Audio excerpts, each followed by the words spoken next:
Hello dear student. Today we are going to discuss about next tool and technique. पहला tool and technique में enzyme discuss किया. Enzyme में अपन ने बहुत सारे टाइप इसमें देखे थे. 5 टाइप ऑफ द एंजाइम्स देखे. पहला देखा था अपन ने लाइसिंग, दूसरा क्लीविंग एंजाइम जिसमें एक्सोन्यूक्लियस और रेस्ट्रिक्शन एंडोन्यूक्लियस था. उसके बाद में सिंथेसाइजिंग एंजाइम. सिंथेसाइजिंग के बाद में फिर अपन ने देखा था जहाँ पे सर्कुलर डीएनए था, alkaline phosphatase, joining enzyme ligase. इस तरह से एंजाइम के बारे में डिस्कस किया. नेक्स्ट वन, सेकंड जो अपना टूल्स है of the recombinant DNA technology means genetic engineering, वो है वेक्टर. सेकंड टूल्स इसमें देखते हैं वेक्टर. ठीक है, vector DNA also called vehicle DNA. इसको व्हीकल डीएनए क्योंकि ट्रांसफर करता है. तो पहला फंक्शन है क्या इसका? इसका फंक्शन जो अपना डिजायर्ड डीएनए है उस डीएनए को ट्रांसफर करके किस में इंट्रोड्यूस कराना? होस्ट सेल में. तो ये क्या करता है? Transfer foreign DNA into host cell. एक पर्टिकुलर होस्ट सेल में इंट्रोड्यूस करता है ये. अब जितने भी व्हीकल डीएनए होंगे उन सब में क्या फीचर्स होने चाहिए? फीचर्स में देखें, फीचर्स तो सबसे पहला इसका जो फीचर है वो ये होना चाहिए कि जो व्हीकल डीएनए होता है इसके थ्रू फॉरेन डीएनए को ट्रांसफर किया किसमें? होस्ट सेल में. तो इसमें क्या क्या फीचर्स होते हैं?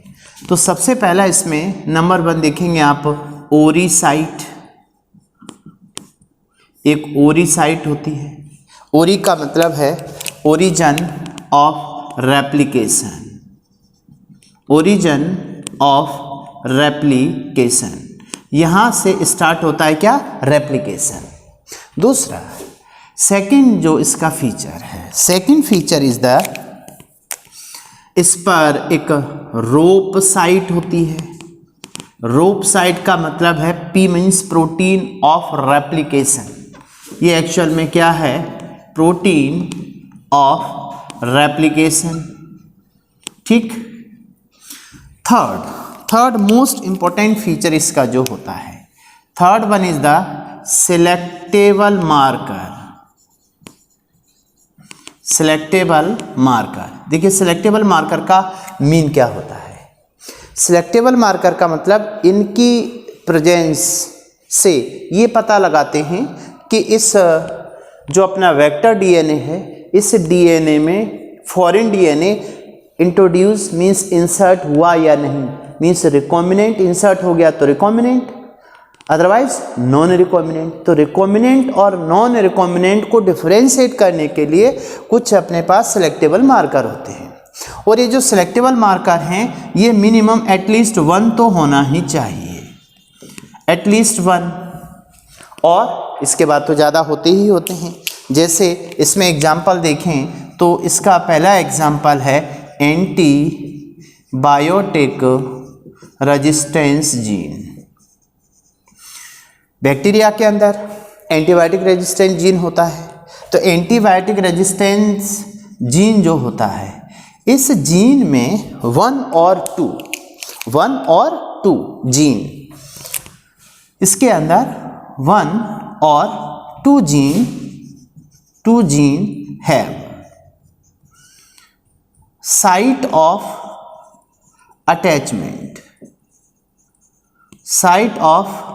Attachment of restriction endonuclease. Restriction endonuclease enzyme के लिए इस पर साइट होती है. दिस साइट इज कॉल्ड, इस साइट को नाम देते हैं क्या? Recognition site.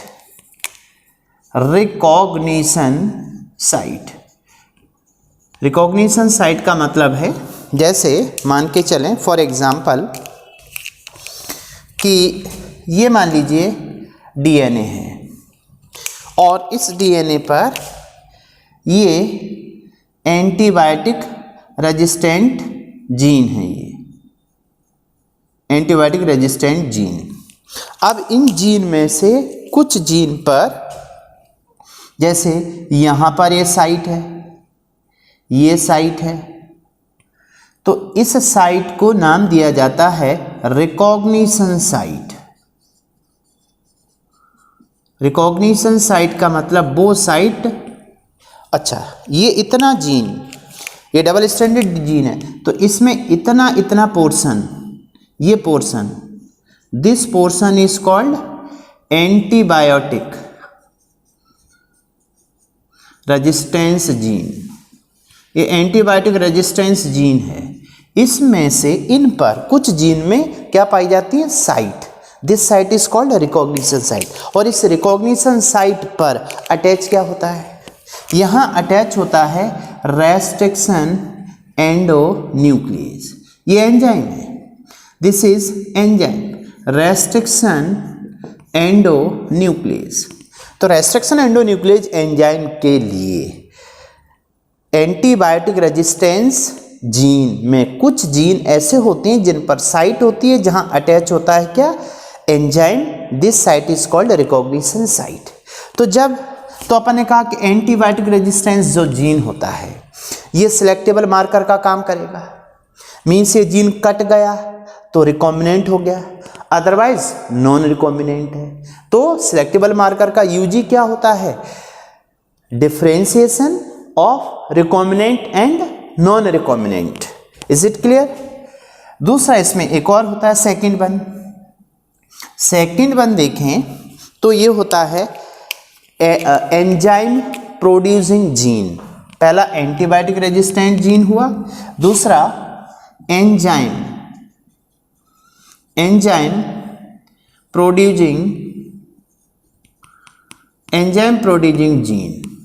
अब एंजाइम प्रोड्यूसिंग जीन में जैसे इसका एग्जांपल देखिए, इसका एग्जांपल है लैक जेड जीन।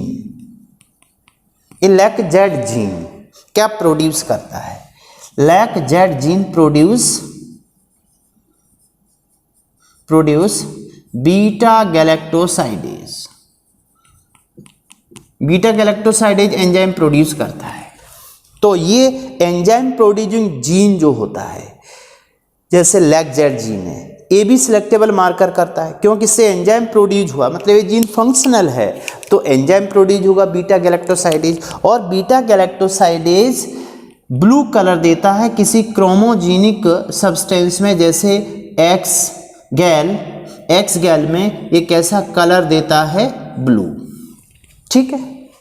अब आप देखिए यहां पर दो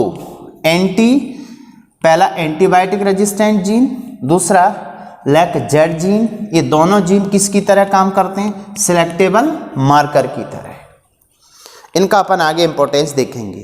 तो किसी भी वेक्टर में सिलेक्टेबल मार्कर क्या होते हैं, सिलेक्टेबल मार्कर का जो यूज है वो क्या है, इसका इंपॉर्टेंस मतलब किसके लिए किए जाते हैं, ये डिफरेंशिएशन मीन्स सिलेक्शन ऑफ, या ऐसा कह सकते हैं अपन इसको, selection of r recombinant and non recombinant. याद रखिए रिकॉम्बिनेंट एंड नॉन रिकॉम्बिनेंट कैसे, यदि ये जीन कट गया मीन्स इस पर क्या अटैच हो गया, रेस्ट्रिक्शन एंडोन्यूक्लियस, इसके अटैच होने से कट जाएगा, नॉन फंक्शनल हो जाएगा। तो ये बाहर का, अब इस जगह पे देखिए क्या होगा, नेक्स्ट पार्ट में देखें तो यहाँ पर ये एंजाइम कट हुआ, यहाँ पर ये कट लग गया, देखिए ये इसके बेस पेयर है। ठीक है। अब यहाँ पर ये जो साइट है इसकी, इस साइट पर इतनी साइट इसकी ब्रेक हो गई है।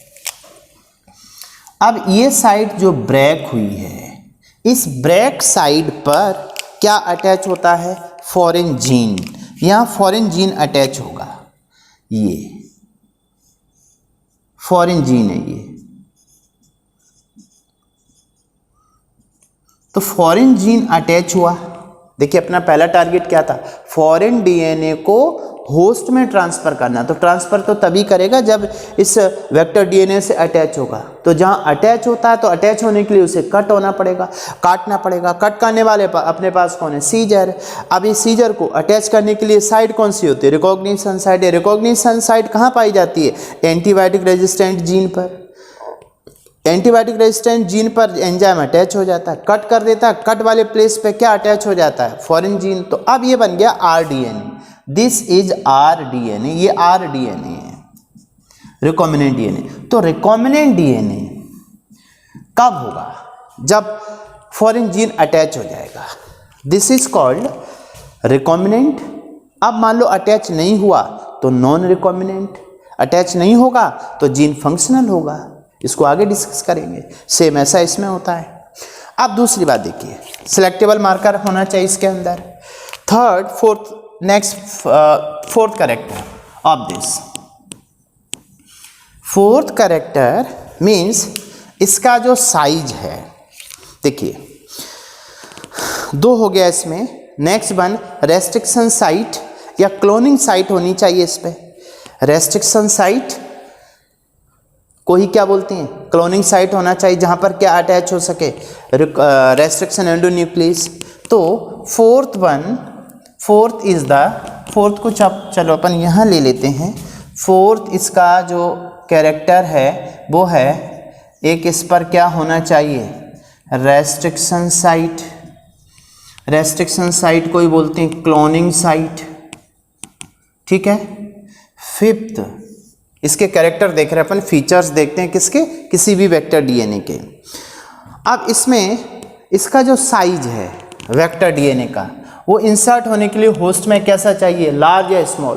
तो small size, small size. These are the features 1, 2, 3, 4 and 5 features of the vector DNA. अब इस फीचर्स के अलावा दूसरा अपन देखते हैं कि कौन कौन से वेक्टर डीएनए हो सकते हैं, जैसा कि आपके एनसीईआरटी में दिया हुआ है एक। ओके, उसमें देखिए पहला अपना देखें तो next one, type of vector DNA. Vector DNA के क्या टाइप हो सकते हैं, व्हीकल डीएनए के टाइप में number 1 first is the P. देखिए इसमें इस तरह से लिखते हैं PBR322। एनसीईआरटी में जाएंगे आपको ये मिलेगा। PBR322 में ये है कैसा, ये आर्टिफिशियल है, आर्टिफिशियल प्लाज्मिड या वेक्टर, ये आर्टिफिशियल प्लाज्मिड है और इसको डिस्कवर किया गया था। देखिए यहाँ पे जो नेम आ रहा है आपका पी मीन्स यहाँ पर प्लाज्मिड से है, प्लाज्मिड हुआ। बी साइंटिस्ट नेम है बॉलीवर, और next R is the Rodriguez, ये साइंटिस्ट नेम है दोनों, ये दोनों के दोनों साइंटिस्ट नेम है, ठीक है। इस बेस पे इसका नाम आया। अब इसमें क्या क्या फीचर्स होते हैं देखिए, तो पहली बात तो पांचों फीचर्स होना चाहिए। नेक्स्ट, अब ये जो आर्टिफिशियल प्लाज्मिड है इसके अंदर 8 रेस्ट्रिक्शन साइट होती हैं। रेस्ट्रिक्शन साइट का मतलब जहां पर रेस्ट्रिक्शन एंडोन्यूक्लियस एंजाइम अटैच हो सकता है, 8 जगह से कट सकता है ये। और इसके अलावा इसमें 1 रोप साइड होती है, replicate protein of replication, and 1 ओरी साइट होती है, ओरिजिन ऑफ रेप्लिकेशन। ये जो PBR322 है, जनरली अपन इसका डायग्राम आपके पास एनसीईआरटी में भी है और देखिए यहाँ पर भी अपन इंट्रोड्यूस कर सकते हैं। ये PBR322 है, ठीक है। इसमें देखिए क्या क्या है इसमें? 2 एंटीबायोटिक रेजिस्टेंट साइट हैं, मीन्स 2 सिलेक्टेबल मार्कर हैं इस पर। एक सिलेक्टेबल मार्कर ये है, आप देख पाएंगे डायग्राम में, तो वन इज द ये। तो यहाँ पर आप देखिए ये जो जीन है ये एंटीबायोटिक रेजिस्टेंट जीन है, और इसमें ये जो इतना पार्ट, इतना जीन है, ये है ampicillin, sorry tetracycline, TETR, R means resistant for tetracycline antibiotic. ये AMP means ampicillin resistant gene, right. दूसरा इसमें आप देखेंगे वन इज द रोप, ये इसका ROP रोप साइट है। चलो इसको अंदर लिख देते हैं यहाँ पर, rope protein of replication, protein of replication. अच्छा आप NCERT में जाओ ना, NCERT में इनके डायग्राम देखो, आप NCERT के अंदर जा करके इसका डायग्राम देख सकते हो। अब इसमें एक ओरी साइट है, दिस वन इज द ओरी साइट। ओरी site means origin of replication, ये ओरी साइट है, ठीक। 1 ओरी 1 रोप 2 एंटीबायोटिक रेजिस्टेंट जीन। अब इस पे 8 रेस्ट्रिक्शन साइट होती हैं रेस्ट्रिक्शन एंजाइम के लिए। 8 में आप देखेंगे कि BAMH1 और SAL1 यहाँ अटैच होता है, इस पर BAMH1 और SAL1 ये क्या है? रेस्ट्रिक्शन एंजाइम है। BAMH1 SAL1 ये एक्चुअल में इन एंजाइम के अटैचमेंट के लिए यहाँ पर सरफेस पाई जाती, मीन्स रिकॉग्निशन साइट होंगी। दूसरा एम्फीसिलिन जो होता है, इस पर भी 2 एंटीबायोटिक रेजिस्टेंट, इस पर भी 2 रेस्ट्रिक्शन साइट होती है, रिकॉग्निशन साइट होती हैं एंजाइम के अटैचमेंट के लिए। उनमें से देखिए PBU फर्स्ट और PST first, PVU first, PST first, 4। अब अपने को रिमेनिंग 4, तो रिमेनिंग 4 में से आप देखेंगे यहाँ पर इसमें इतनी जो साइट है ये, इस पर 3 और एंजाइम अटैच हो सकते हैं। 3 में से देखेंगे इस तरह से यहाँ पर रिप्रेजेंट किया गया है, और ये है इको R1 के लिए ये। अब रिमेनिंग 2 साइड बच जाती हैं यहाँ पर, देखिए यहाँ पे अटैच हो सकते हैं 2 एंजाइम, उनमें से CLA1 एंड HIN3, ये है CLA1, ये है HIN3, ठीक है। ये जो नाम आते हैं वो किस बेस पे आते हैं? जिस बैक्टीरिया से अपन को ऑब्टेन होता है। अब बचती इसकी रोप साइट, एक रोप साइट पर है PVU सेकेंड, ये फर्स्ट यहाँ था, यहाँ पे कट कर सकता है PVU सेकेंड, ये अपना है PBR 322।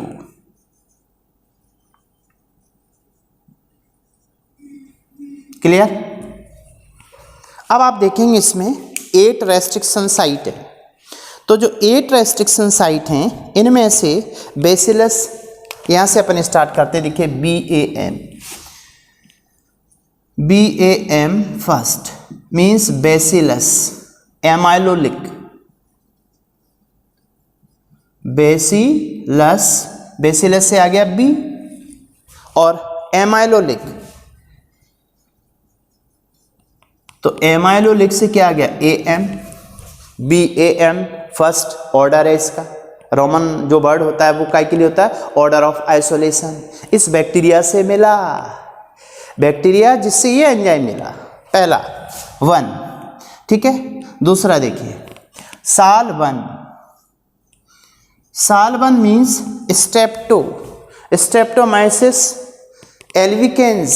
स्ट्रेप्टोमाइसिस एल्बिकेंस से मिलेगा ये, ठीक है। तो स्ट्रेप्टोमाइसिस एल्बस, स्ट्रेप्टोमाइसिस एल्बस। अब आप देखिए स्ट्रेप्टो से एस आया, एल्बस से ए एल आया, एस ए एल फर्स्ट, दो क्लियर हो गए। अब आता है P V U first and second, तो next one P V U first, P V U second, ये दोनों में अपन नाम तो एक ही है, ऑर्डर के बेस पर नाम दिया गया। अब आप देखिए इसमें क्या नाम आएगा, प्रोविडेंसिया स्टुअर्टी, प्रोविडेंसिया स्टुअर्टी, ये बैक्टीरिया है, तो स्टुअर्टी का आ गया एस टी और पी का आ गया पी वी, पी और वी, ठीक है ना। स्टुअर्टी का क्या आ गया ये आएगा पी एस टी, तो अपन इसको यहाँ पर ये जो फुल फॉर्म है वो किसका है, third one P S T first, Providencia stuartii. अब आता है पीबीयू फर्स्ट एंड सेकंड, तो प्रोटियस वल्गैरिस। नेक्स्ट वन है पी वी यू फर्स्ट और पी वी यू सेकंड, तो ये एक्चुअल में प्रोटियस वल्गैरिस। अब प्रोटियस का आ गया पी, वल्गैरिस का आ गया क्या V U L, V U L, ठीक है। मीन्स ये अपना हो गया, ये हो गया, ये हो गया, ये हो गया, ये हो गया, कितने हो गए 5, 3 और 2 5। अब बचता है देखिए इको आर्बन, इको आर्बन तो अपन जानते हैं। नेक्स्ट वन है इको आर्बन, मीन्स किससे, ईसरियाई कोलाई, ईसरिया कोलाई है ये। नेक्स्ट वन CLA फर्स्ट, और हिंसड हीमोफिलस इन्फ्लुएंजा होता है, ये होता है Caryophanon latum, Caryophanon latum, LATUM, तो LA आ गया इससे और कैरियोफेनोन आ गया C। Last hind third Haemophilus influenzae, Haemophilus influenzae. Is it clear. तो पहला फर्स्ट क्या हुआ PBR 322। अब इसके अलावा और भी होते हैं बहुत सारे, जैसे पहला अपना वहाँ था, सेकंड यहाँ लिख रहा हूँ मैं, first one is the PBR 322। अब इसके अलावा और भी बहुत सारे हो सकते हैं। तो PBR 322 देखिए, एक कैरियर वेक्टर है, ठीक है, मीन्स ये व्हीकल DNA है, तो कितना ले जाएगा, कितना व्हीकल करेगा, हर एक की अपनी एक कैपेबिलिटी होती है। तो फॉरेन जो जीन होता है, तो फॉरेन जीन का कितना अमाउंट, इसको रिकॉर्ड करते हैं इन किलोबेस। तो PBR 322 जो होता है ये कैन कैरी, अब कितना ले जा सकता है फॉरेन DNA को, कैन कैरी ये ले जा सकता है 0.528, वेक्टर में अपन बात करें 0.528 इजिकल टू 0.528 किलो बेस, इतना ले जा पाएगा ये फॉरेन DNA का लिटिल अमाउंट 0.528 किलो बेस को कैरी करेगा। क्लियर है पहला, ठीक है। अब अपन देखते हैं, तो यहाँ पर एक नंबर 1 हुआ, दूसरा देखिए इसमें और भी बहुत सारे हैं। तो PUC सेकेंड वन, ये एक्चुअल में क्या है, कैरियर वेक्टर टाइप 1 पहला और दूसरा। ये एक्चुअल में क्या होता है, plasmid university California, you, P means क्या है यहाँ पर, पी वर्ड किससे आया, पी मीन्स यहाँ पर है प्लाज्मिड। कहाँ का, ये यूनिवर्सिटी नेम है, ठीक है, और ये कैलिफोर्निया नाम बन गया इसका। ये एक्चुअल में क्या है, ये मार्कर होता है। ये किसके लिए मार्कर है, इस पर अपन कौन सा जीन कैरी कर सकते हैं, तो marker for lac Z gene, इसके लिए मार्कर होता है। थर्ड टाइप अपन देख क्या रहे हैं यहाँ पर, type of the vector. Type of the vector में पहला हुआ था PBr 322, इस पर क्वेश्चन क्या क्या बन सकता है सामने है। दूसरा, इस पर कौन कौन से एंजाइम के लिए साइट होती हैं, तो सारे एंजाइम जो बैक्टीरिया से मिले थे। सेकंड, PUC एक किसके लिए मार्कर होता है, एक किसको कैरी कर सकता है, मतलब लैक जेड जो जीन होता है वो इस पर पाया जाता है, ठीक है। इसके अलावा दूसरा TI प्लाज्मिड, ये भी एक प्लाज्मिड है। TI का मतलब है tumour inducing plasmid, TI plasmid means tumour inducing plasmid है। इसको अपन कहाँ से आइसोलेट करते हैं, ये प्लाज्मिड किसके अंदर पाया जाता है, आइसोलेट फ्रॉम एगैरोबैक्टीरियम ट्यूमिफेसिएंस। एगैरोबैक्टीरियम ट्यूमिफेसिएंस, याद रखिए, इस बैक्टीरिया का नाम याद रखो। इसको यानी इस बैक्टीरिया के अंदर है, यहाँ से इसको अलग करेंगे इस प्लाज्मिड को, और उसके बाद में रेस्ट्रिक्शन एंजाइम के थ्रू इस पर कट लगा के इस पर बाहर का फॉरेन जीन ट्रांसफर कर देंगे। तो एगैरोबैक्टीरियम ट्यूमिफेसिएंस होता है, इसका जो DNA है, जैसे मान के चलो ये बैक्टीरिया है, कौन सा, एगैरोबैक्टीरियम ट्यूमिफेसिएंस बैक्टीरिया है, और इस बैक्टीरिया का जो प्लाज्मिड है ये रहा, ये प्लाज्मिड है। अब इस प्लाज्मिड को अपन ने आइसोलेट कर लिया, ठीक है। आइसोलेट करने के बाद में इस प्लाज्मिड को देखा तो इसमें ये जो जीन है, ये देखिए, ये वाला जीन मान लीजिए इसका कौन सा है, this one is the tDNA, इसको बोलते हैं, इस प्लाज्मिड पर होता है tDNA, ट्यूमर इंड्यूसिंग DNA, मतलब इस पर जो जीन होते हैं वो किसके लिए होते हैं, ट्यूमर को प्रोड्यूस करने वाले जीन होते हैं। तो tDNA जीन पर अपन इंसर्ट करते हैं क्या, फॉरेन जीन, राइट। तो यहाँ पर क्या होगा, ये क्या करेगा कि ये जो tDNA जीन है, ये tDNA जीन किसको इंड्यूस करता है, इंड्यूस कैंसर, ट्यूमर, कैंसर को। अब इसका यूज कहाँ करते हैं, होस्ट, इसके लिए कौन सी होस्ट होती है, तो ये इसको इसके थ्रू जीन ट्रांसफर करते हैं, मतलब ये जो tDNA जीन है इस पर अपन इंसर्ट करते हैं फॉरेन जीन, ये फॉरेन जीन इंसर्ट करते हैं, फॉरेन जीन इस पर इंसर्ट किया, फिर ट्रांसफ़र किया। तो ट्रांसफ़र के बाद में जो होस्ट सेल होती है ये होती है प्लांट सेल, इसके लिए क्या होती है, होस्ट सेल होती है। तो नेक्स्ट इसको ट्रांसफ़र किया, gene transfer in the plant cell में जीन ट्रांसफ़र कर दिया ये, ठीक है, फॉरेन जीन। तो फॉरेन जीन को इस प्लाज्मिड का नाम क्या है, TI प्लाज्मिड, एक TI प्लाज्मिड है, that is the TI plasmid. TI plasmid is found in the Agrobacterium ट्यूमिफेसिएंस।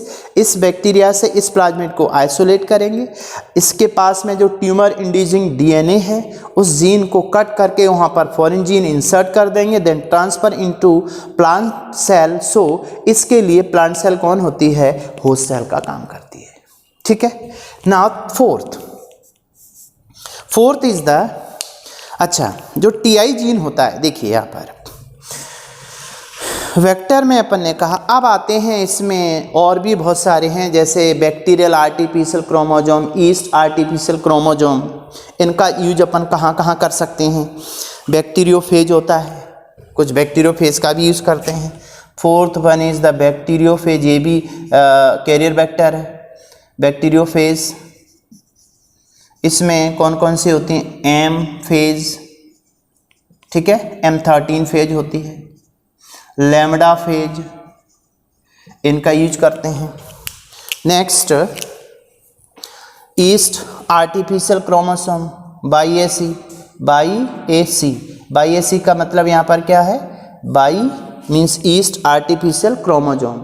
तो इसके थ्रू ईस्ट आर्टिफिशियल क्रोमोसोम है, इसका यूज कब किया गया था, यूज्ड ड्यूरिंग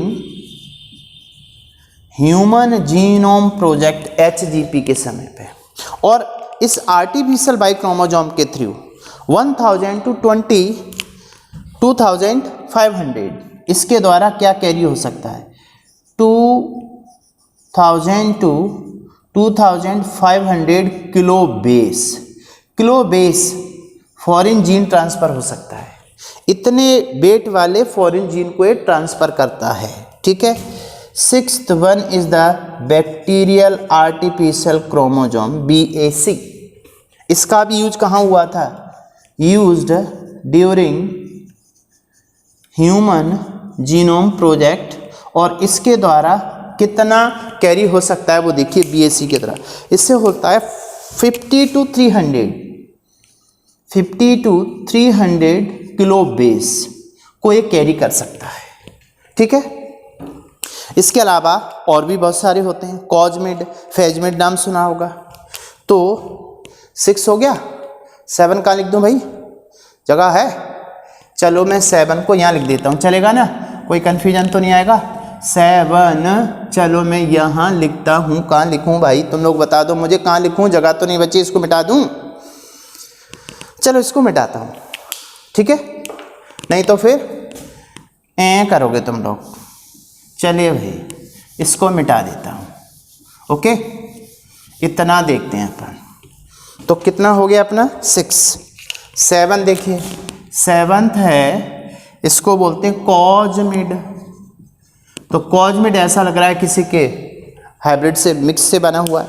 ये cos site plus plasmid, cos site plus plasmid, इसलिए नाम आ गया इसका कॉजमिड।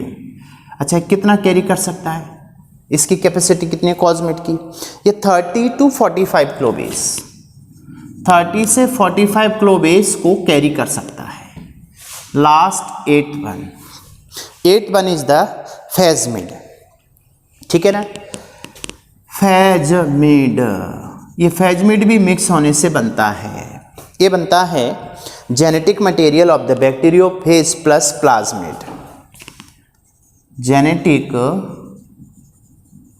Material of bacteriophage plus plasmid, इसको मिक्स करके बनाते हैं। और ये कितना कैरी कर सकता है, ये कैरी कर सकता है बैक्टीरियोफेज, ये एक्चुअल में कितना भाई, इसका तो कोई फिक्स नहीं है कितना कर सकता है, बट आप याद रखिए ये ज़रूरी नहीं है कि इतना किलो बेस, समझने के लिए बात हो रही थी। तो इस वाले लेक्चर में क्या क्या हुआ कि वेक्टर डीएनए क्या होता है, किसी भी वेक्टर डीएनए पे अपन देखें तो उसके फीचर्स में देखिए, पहला देखें तो 1 ओरी साइट होनी चाहिए, दूसरा इसका फीचर्स था 1 रॉप साइड होना चाहिए, थर्ड था इस पे लगभग 1 और 2 सिलेक्टेबल मार्कर होना चाहिए, ठीक है, सिलेक्टेबल मार्कर। इसका साइज कैसा होना चाहिए, साइज स्मॉल होना चाहिए, स्मॉल साइज का, स्मॉल साइज के अलावा उस पर रेस्ट्रिक्शन एंडोन्यूक्लियस एंजाइम को अटैच होने के लिए मीन्स उसकी जो क्लोनिंग साइट है, मीन्स उस पर रिकॉग्निशन साइट होनी चाहिए। तो ये इसके फीचर्स थे। फिर अपना इसमें देखा कि जो सिलेक्टेबल मार्कर है वो बेसिकली क्या है, किसके लिए यूज होता है। सिलेक्टेबल मार्कर का यूज कहाँ किया था अपन ने, to selection of recombinant and non recombinant, means अपना जो बाहर का फॉरेन जीन अटैच हो जाता है तो ये रिकॉम्बिनेशन हो जाएगा, आरडीएनए बनेगा। यह कहाँ पर अटैच होता है, सिलेक्टेबल मार्कर। सिलेक्टेबल मार्कर क्या होती हैं, 2, एक तो होती है एंटीबायोटिक रेजिस्टेंट जीन, दूसरा होता है enzyme producing gene lack-Z gene. ये जीन जब एक्सप्रेस होगा, ट्रांसक्रिप्शन ट्रांसलेशन करेगा तो एक्स गैल बनाएगा और बीटा गैलेक्टोसाइडेज एंजाइम बनाएगा। और ये एंजाइम एक क्रोमोजेनिक सब्सटेंस में जब होता है तो कैसा कलर देता है? ब्लू। मीन्स ये एंजाइम फंक्शनल है। और यदि इस जीन को कट कर दिया जाए, लैक-जेड जीन को, और इस जगह पर फॉरेन जीन इंसर्ट कर दिया जाए तो जीन इंसर्शन इनएक्टिवेशन मीन्स वो बन गया रिकॉम्बिनेंट। ये मैं सेकेंड लेक्चर में अपन बात करेंगे, यदि कब समझ आ रहा है तो। उसके बाद में दूसरा क्वेश्चन उठता है इसमें कि कौन कौन से टाइप के होते हैं वेक्टर डीएनए। तो इनमें सबसे इंपॉर्टेंट याद रखो PBR 320 जो ये आर्टिफिशियल होता है, 8 इस पर रेस्ट्रिक्शन साइट होती है, 1 रोप ओरी एंड ये कितना कैरी कर सकता है? 0.5 to 8 kilo base foreign gene को कैरी कर सकता है। 8 रेस्ट्रिक्शन साइट कौन कौन सी है सामने रखा है। इसके अलावा PUC plasmid university California Z gene का लिए सिलेक्टेबल मार्कर है। TI प्लाज्मिड ये बैक्टीरियल सेल, ये जो एगेरोबैक्टीरियम ट्यूमिफेसियंस होता है उससे आइसोलेट किया गया प्लाज्मिड है जिसको ट्रांसफर करते हैं प्लांट सेल में। तो प्लांट सेल में जीन ट्रांसफर के लिए किसका यूज होगा? TI प्लाज्मिड का। Bacteriophage, BAC, BAC and last one cosmid and phasmid. These are the vectors. This is complete information in vector DNA. Means जो टूल्स एंड टेक्निक अपन topic पढ़ रहे हैं उसका second part vector DNA clear हुआ। Okay, now we discuss next part. Next part means next tool. First enzyme, second one vector, third foreign gene जो vector carry करता है। वेक्टर डीएनए अपना सेकंड है, third one is the foreign gene. Foreign gene और ये पहला था enzyme. ये टूल्स एंड टेक्निक की बात हो रही है। तो फॉरेन जीन इसी को बोलते हैं desired gene, alien gene, alien gene भी कहते हैं इसको। तो फिर क्या ये ऑफकोर्स बाहर वाला जीन। देखिए सबसे पहले अपन ने क्या देखा? एंजाइम। एंजाइम का यूज किसके लिए हुआ था? जो सोर्स है डीएनए का, फॉरेन डीएनए का, उसे आइसोलेट किया तो लाइसिस की, वॉल की। जैसे एंजाइम, लाइटिंग एंजाइम अपने थे। एंजाइम में कौन से एंजाइम थे? Lighting enzyme. Lighting enzyme use किए। फिर वेक्टर डीएनए सर्च किया। वेक्टर डीएनए अपन ने 6 और 7 टाइप के देखे जिसमें PBR 322 है। इसके पास इस फॉरेन जीन को कैरी करने के लिए क्या होते हैं? Selectable marker. Means antibiotic resistant gene पर अटैच होता है फॉरेन जीन। अब ये जो फॉरेन जीन होते हैं इनको कैरी कौन करता है? Means vector DNA. तो ये कितने टाइप के हो सकते हैं? इनके टाइप में देखें। Type number 1 cDNA, complementary DNA. Complementary DNA का मतलब है जैसे यहाँ पर कॉम्प्लीमेंट्री डीएनए किस पे सिंथेसाइज होता है? Synthesis of DNA, complementary DNA on rRNA template. Template means ये बेसिक है, इस पर क्या ओरिजिन करेगा? डीएनए, तो वो कॉम्प्लीमेंट्री डीएनए हुआ। फॉर एग्जाम्पल मान लीजिए ये rRNA है, ठीक है? ये मान लीजिए rRNA, सॉरी rRNA नहीं, मैसेंजर mRNA पर सिंथेसाइज होगा। अब ये जो mRNA है इस पर कोडिंग है डीएनए से आई हुई। चलिए ये कोडिंग है इस पर mRNA पर। अब यहाँ सिंथेसाइज क्या होना है? New DNA. तो न्यू डीएनए सिंथेसाइज हुआ, ये इसका साइज छोटा होगा क्योंकि इसमें इंटरॉन और एक्सॉन नहीं होते। ये है डीएनए। तो ये डीएनए क्या कहलाएगा? Complementary DNA. तो एमआरएनए टेम्पलेट पर जो नया सिंथेसाइज हुआ, अब इस एमआरएनए पे ये सिंथेसाइज हुआ with the help of reverse transcriptase. Reverse transcriptase enzyme, reverse transcriptase enzyme की हेल्प से ये सिंथेसाइज होगा एमआरएनए पर डीएनए। तो एक तो अपना ये हो गया फॉरेन जीन, दूसरा टाइप का। दूसरा अपन देखें इसमें synthetic DNA, second one synthetic DNA means इसको एस डीएनए कहते हैं। एस डीएनए का मतलब देखिए क्या होगा, ये डीएनए पर, डीएनए टेम्पलेट पर कॉम्प्लीमेंट्री डीएनए सिंथेसाइज होगा। This one is the coding for complement, ये है टेम्पलेट डीएनए, टेम्पलेट डीएनए। अब इस पर सिंथेसाइज कौन होगा, न्यू डीएनए। डीएनए पर डीएनए सिंथेसाइज हुआ, ये न्यू डीएनए है। तो ये कौन सा डीएनए हुआ, S. S means synthesis with the help of, कौन सा एंजाइम लगेगा, डीएनए से डीएनए बनना मीन्स डीएनए पॉलीमरेज। तो ये जो दो डीएनए होते हैं ये एक्चुअल में इनको अपन क्या बोलते हैं, डिजाइड और फॉरेन जीन एलिन डीएनए। इसको ट्रांसफर करते हैं। अब इसको ट्रांसफर किसमें किया था, ट्रांसफर इनटू होस्ट सेल। तो last one is the host cell. अब होस्ट सेल क्या हो सकती है, होस्ट सेल एक्चुअल में क्या होता है, इसका यूज काय के लिए करते हैं। अब ये जो अपना इस जीन को अपन ने ट्रांसफर किया किसमें, बैक्टीरिया में। अब बैक्टीरिया के अंदर नई कॉपी तैयार होंगी। न्यू कॉपी तैयार होने का मतलब है ये वो ऑर्गेनिज्म होता है जहां पर डीएनए क्लोनिंग होती है। Organism for DNA cloning, DNA की क्लोनिंग के लिए है ये क्या हो सकता है, इसके example host cell, plant cell हो सकती है।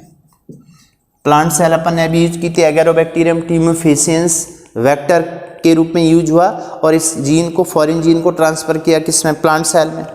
इसके अलावा animal cell, bacteria cell, yeast cell, ये एनिमल सेल हो सकती है, होस्ट सेल। दूसरा बैक्टीरिया हो सकता है, बैक्टीरिया में जैसे ई कोलाई यूज करते हैं अपन, ठीक है। फंगस हो सकता है, फंगस में कौन यूज होती है, ईस्ट, बाईएसी अपन ने यूज किया था, वेक्टर याद है ना, BAC, YAC yeast artificial chromosome. तो these are the host cell. अब आप देखिए ये अपन ने डिस्कस किया, total discussion about tools and technique, tools and techniques of the recombinant DNA या फिर जेनेटिक इंजीनियरिंग या बायोटेक्नोलॉजी, जिसमें पहला एंजाइम, second one vector, third one foreign DNA और fourth one is the host cell. ये पूरी इंफॉर्मेशन है किसके बारे में, टूल्स एंड टेक्निक। ओके, अब नेक्स्ट पार्ट जो रिकॉम्बिनेंट डीएनए टेक्नोलॉजी, इसकी क्या प्रोसेस होती है, इसको नेक्स्ट लेक्चर में डिस्कस करेंगे, ठीक है।